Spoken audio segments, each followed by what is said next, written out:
आज हम आप लोगों को बताने जा रहे हैं कि कैसे 2026 नीट का प्रिपरेशन स्टार्ट करना है। ठीक है, पिछले वीडियो में ऑलरेडी हम आप लोगों को बता दिए हैं कि ड्रॉप लेना है या नहीं लेना है, इफ़ ड्रॉप लेते हैं तो क्यों लेना है, और मोस्ट इम्पोर्टेंट बात कि आप लोग फोर्थ ड्रॉप से प्लस में जा रहे हो तो भाई पार्शियल ड्रॉप ही लेना। ठीक है, इससे क्या होगा कि आप लोगों का एक बैकअप कोर्स तो होता रहेगा ना। ठीक है, चलो तो फिर स्टार्ट करते हैं। दिल को थाम लो और दिमाग को शांत कर लो। ठीक, और जो भी एनर्जी है तुम्हारे पास वो सारा नीट के प्रिपरेशन में इस बार लगा दो। ठीक, उसके बाद जो ब्रह्मांड का जितना भी शक्ति है, जो भी टोटका होगा, जो भी ट्रिक होगा, सारा इसमें इस्तेमाल कर लो। ठीक है, जितना ताकत है सब लगा देना। चलो फिर स्टार्ट करते हैं, ज़्यादा समय नहीं लूँगा आप लोगों का। How to start preparation for NEET 2026। तो मोस्ट इम्पोर्टेंट बुक्स जो जो चाहिए वो अवेलेबल करा लो। जितना भी जादू मंत्र का सामान है जिससे नीट के लिए आप होम जॉब करोगे, वो सारा चीज़ मटेरियल अवेलेबल करा लो। सबसे पहला जो बायोलॉजी का बुक है, ये तो बहुत ही अच्छा बुक है। ठीक है, इसके बगैर तो नीट कुछ भी नहीं है। तो एनसीईआरटी को आप लोग ब्लाइंड फॉलो करोगे, इसमें किसी भी तरह का किसी को भी संदेह नहीं होनी चाहिए। इसको लाइन बाय लाइन पढ़ोगे और हर एक लाइन का मतलब भी समझोगे। और लाइन बाय लाइन सिर्फ इसलिए पढ़ोगे कि पता नहीं कौन से लाइन में किसकी जान छुपी हुई हो। अगर एनसीईआरटी को पढ़ लिए फिर आपको कोई रेफरेंस बुक पढ़ना हो तो उस रेफरेंस बुक के लिए आप एमटीजी या फिर ट्रू मैन का बुक का इस्तेमाल कर सकते हो। इस दोनों बुक में एमसीक्यूज और एनसीईआरटी का एक अच्छा फ्लो चार्ट डायग्राम के साथ बताया हुआ है। ठीक है, अगर मटेरियल की बात करें, आप किसी भी इंस्टीट्यूट वगैरह में पढ़ रहे हैं या फिर सेल्फ स्टडी कर रहे हैं तो उसमें आपको मॉड्यूल्स भी मिलेंगे और क्लास नोट्स भी होगा, तो नोट्स बनाना नहीं भूलेंगे। और साथ में हम लोग भी जो आपको ऑनलाइन वीडियो लेक्चर देंगे उसका पीडीएफ आपको टेलीग्राम पे मिल जाएगा। और हर एक चैप्टर में से आप लोग 200 एमसीक्यू करोगे ही करोगे, मतलब 200 से ज़्यादा भी हो तो चलेगा, ये 300 तक लेके जाना है। ठीक है, 200 से ज़्यादा भी हो तो चलेगा। और इस बार का जो 2025 का क्वेश्चन था उसमें प्रीवियस ईयर से कुछ कुछ क्वेश्चन मिला था। ठीक, कुछ कुछ क्वेश्चन हूबहू मैच था, किया हुआ मैच था एकदम, बस डेटा चेंजेस था, बट लगभग पीवाईक्यू से ही तुम्हारा मिला हुआ था। तो इसीलिए पहले लोग बोलते थे कि 10 साल का पीवाईक्यू कर लो, लेकिन अब नहीं, 10 साल का नहीं, हो सके तो 30 प्लस ही ईयर का पीवाईक्यू करना है, चाहे जो भी हो जाए।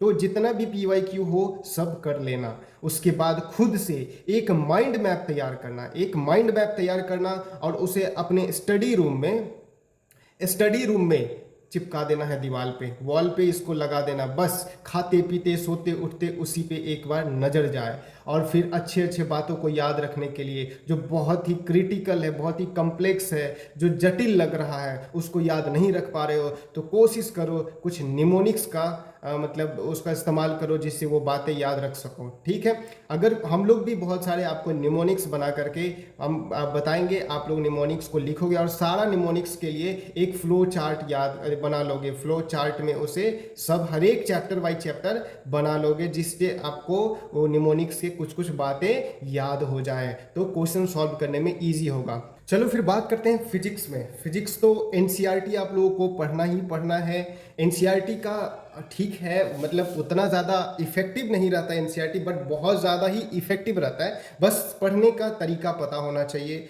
ठीक है, चलो फिर एनसीईआरटी जो इंसान पूरा पूरी नहीं पढ़ना चाहता, जो स्टूडेंट पूरा पूरी नहीं पढ़ना चाहता, जो ढीठ बच्चा है, उसके लिए हम लोग क्या करेंगे, एचसी वर्मा या फिर कोई अदर रेफरेंस बुक या फिर आप लोग मॉड्यूल जो आपको अपने इंस्टीट्यूट में मिलेंगे, जो फिजिकल क्लास या ऑनलाइन क्लास कर रहा होगा उसको मॉड्यूल जरूर मिलेगा, तो उस मॉड्यूल में आप लोग क्या करोगे, उसका इस्तेमाल कर सकते हो। एनसीईआरटी का नहीं कुछ करोगे, नहीं कुछ पढ़ने का मन है तो बस कुछ नहीं का मतलब कुछ नहीं, सिर्फ उसका क्वेश्चन कर लेना तुम। ठीक है, जो भी एग्जाम्पल वाला क्वेश्चन होगा, साथ में एक्सरसाइज वाला क्वेश्चन होगा, उसको कुछ एक्सरसाइज में पूरा तो नहीं करना, मतलब कुछ कुछ कर ही लेना है। ठीक है, सम क्वेश्चंस जो होगा वो सब कर लेना है, ठीक है। और कम से कम फिजिक्स के हर एक चैप्टर से 150 क्वेश्चन प्लस करना है, मतलब 200 प्लस क्वेश्चन तक लेके जाना है हर एक चैप्टर में, बिना कुछ सोचे समझे। हर एक चैप्टर को तुम लोग 200 क्वेश्चन सॉल्व करोगे ही करोगे।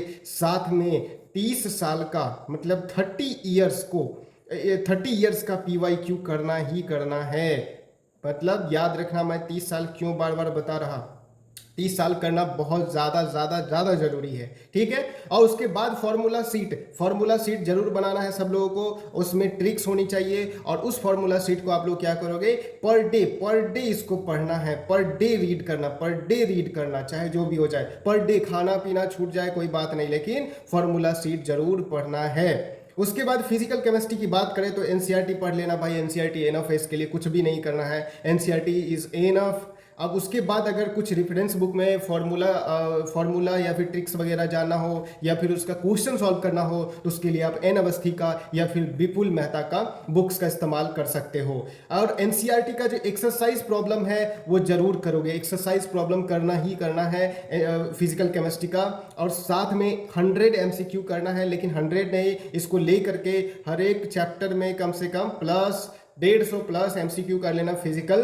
केमिस्ट्री से। और 30 साल का 30 ईयर्स, इसमें भी मैंडेटरी, यानी कि याद रखना कि 30 साल हर एक सब्जेक्ट के लिए मैंडेटरी है, हर एक सब्जेक्ट में आपको 30 ईयर्स का PYQ करना ही करना है। साथ में फॉर्मूला सीट भी इसका बनाना है, जैसे फिजिक्स का फॉर्मूला सीट बनाओगे ठीक उसी तरह इसका भी फॉर्मूला सीट बना करके अपने स्टडी रूम वाले में चिपका देना है वॉल में। स्टडी रूम में इसको हमेशा रखना है और पर डे इसको रीड भी करना है, पर डे रीड करना है। रीड करने के बाद ही आंख बंद करना, मतलब सोना। फिर ऑर्गेनिक केमिस्ट्री की बात करें तो ऑर्गेनिक केमिस्ट्री में एनसीईआरटी तो भाई तुमको पता ही होगा, इसमें भी इनफ है। और अगर तुमको कुछ एक्स्ट्रा पढ़ना है तो तुम हिमांशु पांडे जी का या फिर OP टंडन का केमिस्ट्री, ऑर्गेनिक केमिस्ट्री पढ़ सकते हो। ये एक टेक्स्ट बुक है जिससे आपको हर एक रिएक्शन वगैरह जो रहता है, कुछ कुछ और जो एडवांस बातें हैं जो एनसीईआरटी का कुछ ज़्यादा एक्सप्लेनेशन नहीं किया हुआ रहता है, तो OP टंडन में उसको बेहतर तरीके से बताया हुआ है। हिमांशु पांडे बुक में आप MCQs वगैरह बहुत है, इसमें MCQs वगैरह बहुत है जिससे आप प्रैक्टिस कर सकते हो। और हर एक चैप्टर में 100 MCQs याद ही रखना और 30 साल को कभी मत भूलना। और इसमें भी फ्लो चार्ट होनी चाहिए और नोट्स होनी चाहिए। और साथ में इसको पढ़ने के लिए आप पर डे एक बार जो भी हो नोट्स, एक बार एक चैप्टर का, 2 चैप्टर का, या वीकली उसको पढ़ना ही पढ़ना है, रीड करना है, ठीक। उसके बाद इनऑर्गेनिक केमिस्ट्री की बात करें तो एनसीईआरटी और प्लस अगर एक्स्ट्रा में जाना हो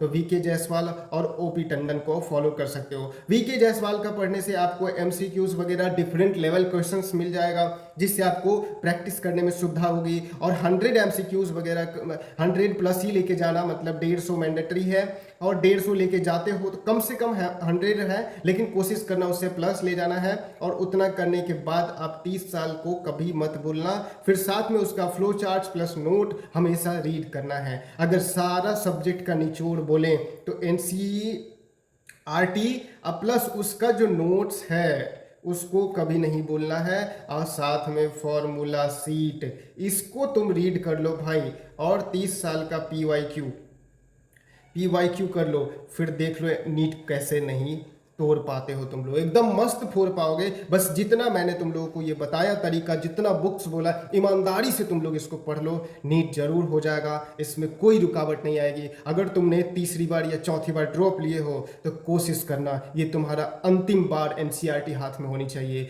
और दूसरी बार जब भी बुक पकड़ोगे तो भाई MBBS का ही बुक पकड़ोगे। बस इस जोश और होश से तैयारी करना शुरू कर दो, बस लग जाओ अपने काम में बिना कुछ सोचे समझे, लगा दो ब्रह्मांड की सारा ताकत। जय हिंद, जय भारत।